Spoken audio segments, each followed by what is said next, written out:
So how do we tell a good story? That is a critical piece to scenario planning, and it's really something that you don't learn in scenario planning class. It's something that you have probably learned since you were in kindergarten, if you ever got caught lying, then you probably didn't tell a good story. If you didn't get caught, you probably did.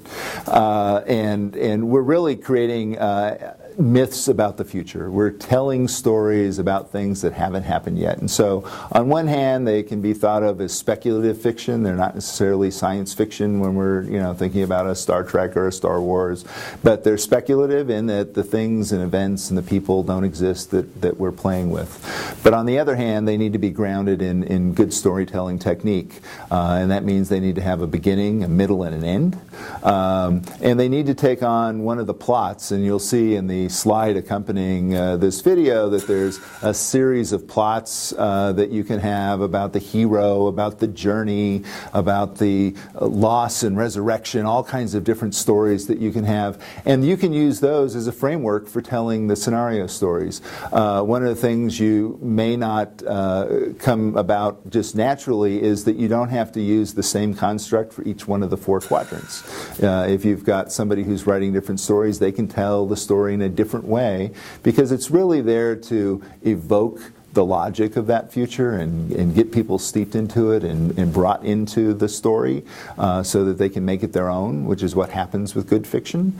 And so whatever technique someone uses, feel free to let them to be as creative as they want. Some people use visual storytelling, so you can have graphic novels of the future, you can have videos of the future. There's lots of ways of telling those stories, and don't constrain yourself to just a narrative on paper.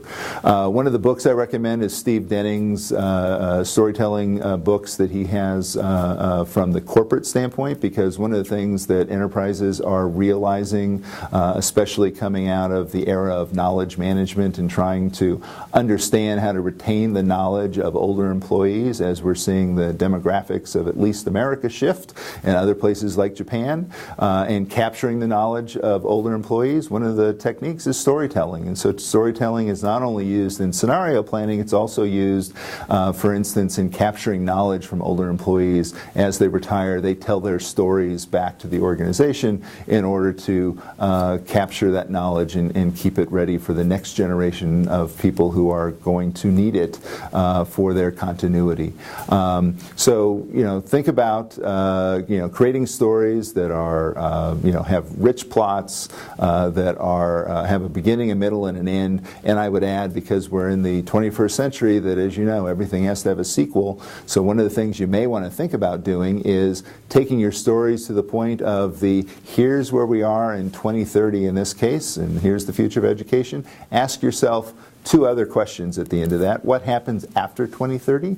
If this is what we achieve and we're actually at that point, what are the forces that are playing against that, and what happens after 2030? Just as a potential way of connecting a little bit more of the dots. And then another interesting plot point you can always do is, what's the underground economy doing? What's reacting? If we usually end up in the scenarios telling the big hero story about what's happening with the visible stuff in the world, think about the undereconomy and what's happening in black markets and in the illegal, what has become legal and illegal. Very interesting ways of tying in other story elements that make it more evocative and perhaps even more useful.